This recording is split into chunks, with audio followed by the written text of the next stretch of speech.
நீங்கள் பார்த்து கொண்டிருப்பது நியூஸ் 21 செய்திகள். தமிழ்நாடு செய்திகளை உடனுக்குடன் தெரிந்து கொள்ள நியூஸ் 21 செய்திகளை பாருங்கள். காங்கிரஸ் சார்பில் ஆட்டோ ஓட்டுநர் மகளுக்கு பாராட்டு. விழுப்புரம் மாவட்டம் செஞ்சியை அடுத்த மீனம்பூர் கிராமத்தை சேர்ந்த ஆட்டோ ஓட்டுநர் கவுஸ் மொய்தீன், அங்கன்வாடி பணியாளர் ஐஷா பேகம் தம்பதியினரின் இரண்டாவது மகள் பஹீசா பர்தீன் செஞ்சி அல் ஹிலால் மெட்ரிகுலேஷன் பள்ளி 10ஆம் வகுப்பு பொதுத் தேர்வில் பள்ளியில் 494 மதிப்பெண் பெற்று 2ஆம் இடத்தை பிடித்து சாதனை படைத்துள்ளார். இவரது தந்தை ஒரு ஆட்டோ ஓட்டுநர் ஆவார். இவர் போதிய வருமானம் இல்லாத போதும் தனது பிள்ளைகள் படிக்க வேண்டும் என்று கஷ்டப்பட்டு படிக்க வைத்துள்ளார். பஹீசா பர்தீன் தனது தந்தையின் கஷ்டத்தை உணர்ந்து படித்து அதிக மதிப்பெண் பெற்றுள்ளார்.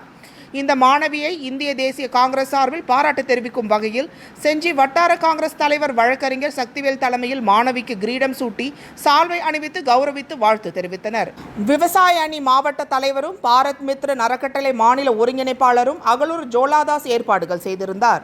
நிகழ்ச்சியில் அரங்க சிவகுமார், அன்பு செழியன் பர்வீன், VAO பன்னீர்செல்வம், லியாக்கத், ஹாரிகா அஞ்சும், சாய்மா பேகம் ஆகியோர் மாணவியை வாழ்த்தி பாராட்டு தெரிவித்தனர். நியூஸ் 21 செய்திகளுக்காக செய்தியாளர் அருண் பிரகாஷ். அஸ்ஸலாமு அலைக்கும், அனைவருக்கும் வணக்கம்.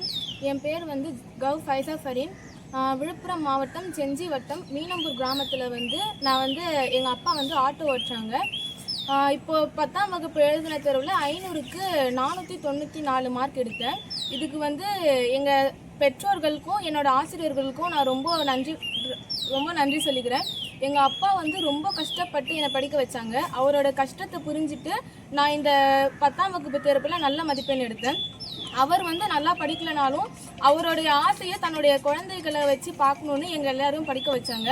நாங்கள் எல்லோரும் 3 குழந்தைங்க. அதில் 2வது பொண்ணுனா நான் இந்த மார்க் எடுத்து எங்கள் பெற்றோர்களுக்கு ரொம்ப மகிழ்ச்சியாக தந்தேன்.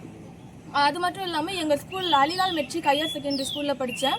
அந்த ஸ்கூலுக்கும் நான் ரொம்ப தேங்க்ஸ் சொல்லிக்கிறேன்.